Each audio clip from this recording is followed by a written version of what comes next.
Muito bom dia, muito boa tarde, muito boa noite. Independente do horário que você está assistindo esse vídeo, seja muito bem-vindo a essa aula. E hoje nós vamos estudar ambientes descolados.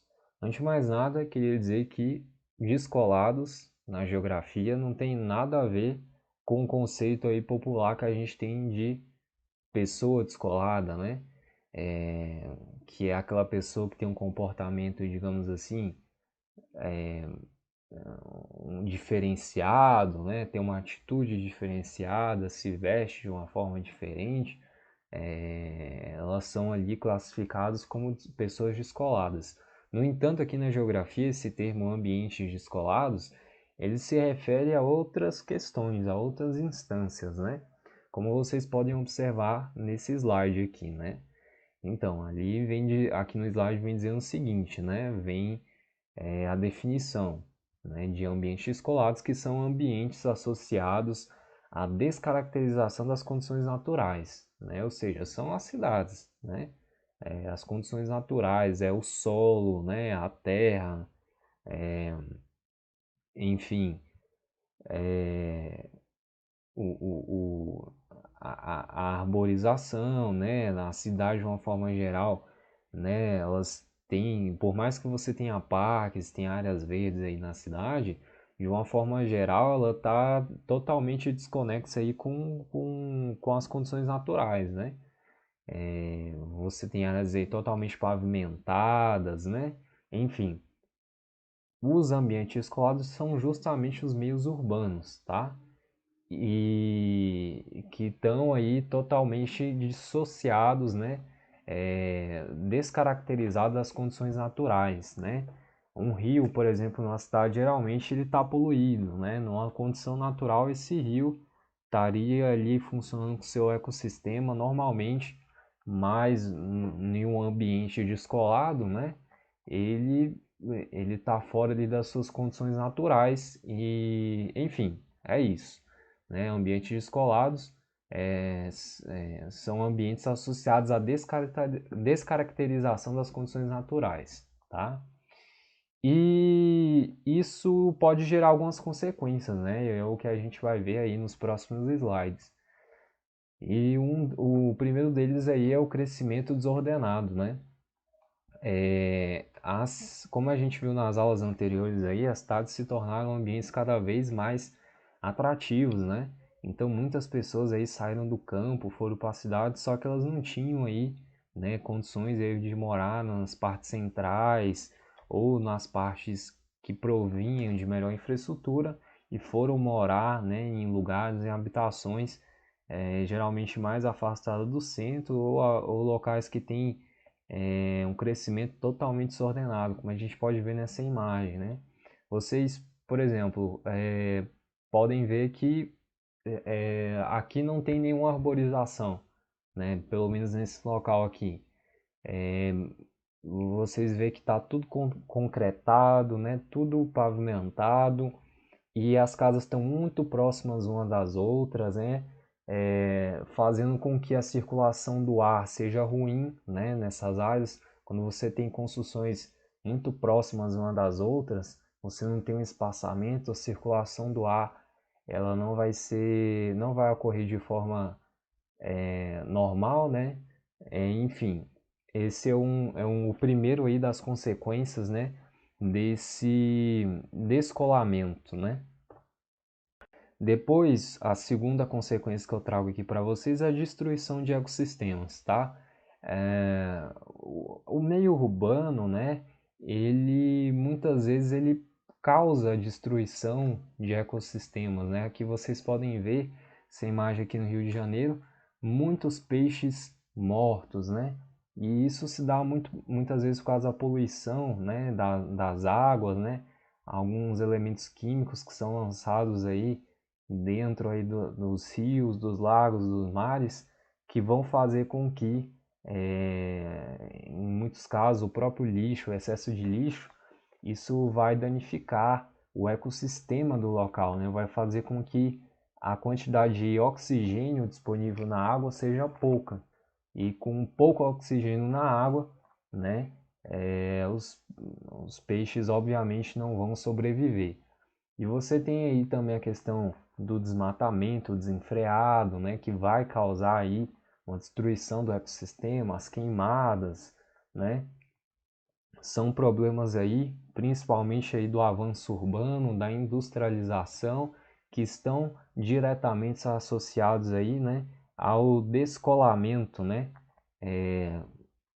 que a gente viu lá no primeiro slide. E essa é uma das consequências, né? Depois a gente tem a poluição do ar, né? O crescimento das cidades ele se deve muito pela industrialização, né? E o avanço das indústrias, crescimento de indústrias, ele vai provocar uma poluição do ar, vai emitir muitos poluentes no ar que vão ser prejudiciais muitas vezes para a nossa saúde, né? Eles podem afetar é, a, a, os meios respiratórios nossos, né? Causar alguns problemas respiratórios, como também tem pesquisas que mostram que alguns poluentes podem afetar, né, os nossos neurônios, né? Como o gás CFC, né? Eles podem estar afetando algumas partes cerebrais, né? Quando nós inalamos esses ares. Então, é uma das consequências, né? O excesso, né, de poluição, obviamente não tem como a gente deixar de poluir, mas esse excesso ele acaba sendo preocupante, sendo uma consequência desse descolamento. Nós também temos aí, por exemplo, com o crescimento das cidades e da industrialização, a gente também tem um número aí, aumento expressivo da quantidade de veículos, né? Circulando nas ruas, aí nas cidades, né? Diferentes tipos de automóvel, caminhão, ônibus, carro, van, moto, né? E eles emitem poluentes, né? Na atmosfera também. Bem, aqui a gente tem a poluição das águas, né? No nosso país, boa parte do nosso esgoto ele não é tratado. Nós não temos saneamento básico. Então, boa parte daquele esgoto, daqueles resíduos líquidos, né, que saem das casas, aí dos comércios, das empresas, das indústrias, que saem do meio urbano, eles são descartados aí diretamente no mar, nos rios, né? E acaba provocando aí a destruição de ecossistemas, a poluição da água, né? E isso é muito comum, muito recorrente, principalmente no Brasil, porque a gente não tem saneamento básico em todas as regiões do Brasil.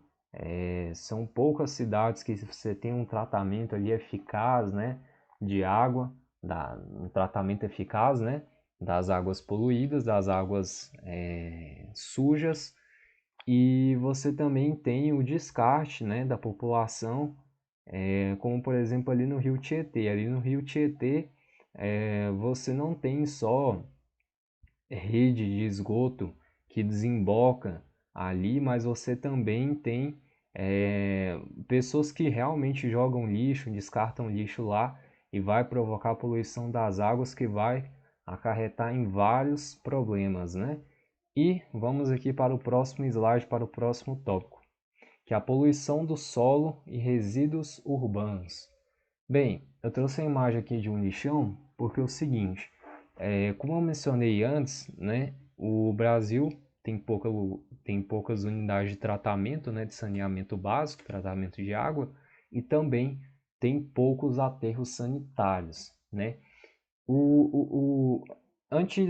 Enfim, antes de mais nada, o aterro sanitário ele é considerado aí uma das melhores formas, né, para o descarte do lixo doméstico, do lixo industrial, do lixo, enfim, comercial.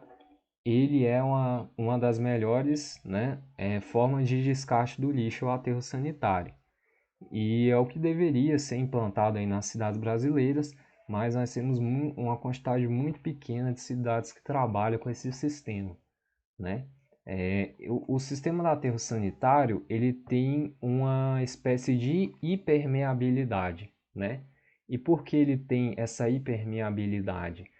É justamente pelo fato que a decomposição desses lixos eles geram um líquido chamado de chorume, tá? Esses lixos, quando entram em decomposição, eles geram um líquido chamado chorume.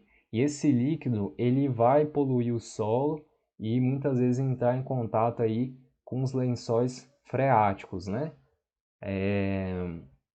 E o aterro sanitário, ele impede a passagem desse líquido, desse chorume, para o solo, né? Para os aquíferos, né? Para os rios aí subterrâneos. No entanto, a maioria das cidades brasileiras elas apresentam os lixões, né?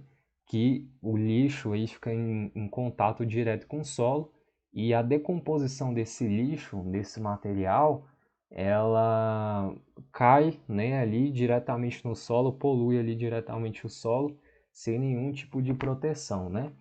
E, enfim, vamos aqui para o próximo slide.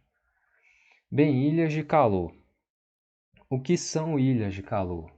O que acontece? Quando a gente tira, diminui a quantidade de árvores, quando a gente coloca muito concreto, constrói muitos prédios, asfalto, tudo isso faz com que a temperatura desse local aumente, tá? Então pensa o seguinte, a temperatura, por exemplo, em São Paulo, na capital paulista, no centro de São Paulo é uma, né? Sei lá, tá fazendo 30 graus. Já nos entornos ali, né, em uma chácara ali próximo de São Paulo, né, ela tá fazendo 24, 25 graus. Por que que tem essa diferença?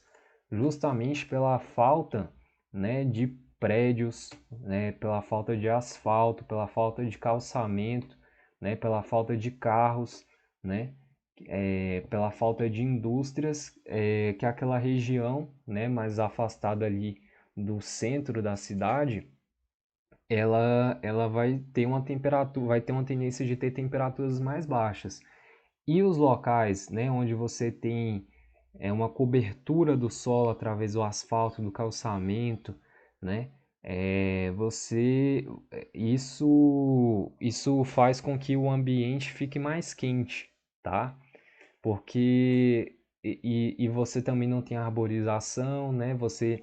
Justamente o que vocês estão vendo aqui nessa imagem. Vocês estão vendo uma cidade grande, né, com pouca arborização, com muitos prédios. Muitos prédios evitam a circulação do ar, o ar não circula direito, né? E isso faz com que a temperatura no centro urbano, no centro da cidade, seja maior do que nos subúrbios, nas áreas mais afastadas dos centros, nas chácaras próximas aí aos meios urbanos, né? Isso são as ilhas de calor, são ambientes onde, por questões estruturais do meio urbano, isso faz com que as temperaturas sejam mais elevadas. E a gente tem um fenômeno aqui de inversão térmica, que acontece principalmente em regiões industrializadas e também em regiões montanhosas, tá?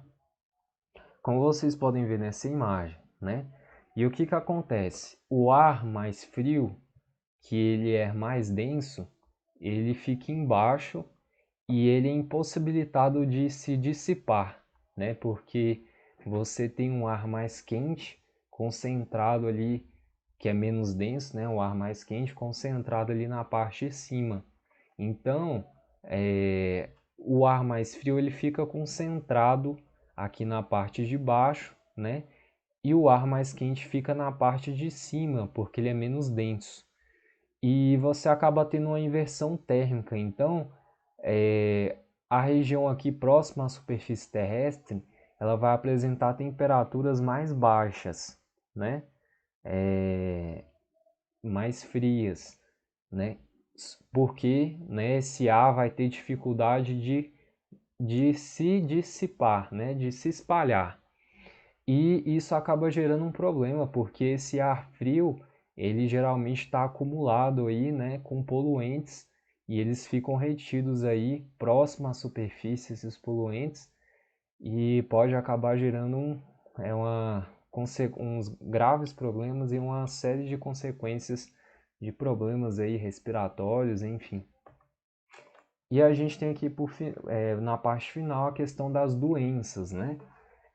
Bem, eu trouxe aqui essa imagem aqui, né, da mulher esvaziando um balde com água parada, que é, por exemplo, a questão da dengue, né? A dengue pode acontecer em qualquer lugar, não necessariamente só nos meios urbanos.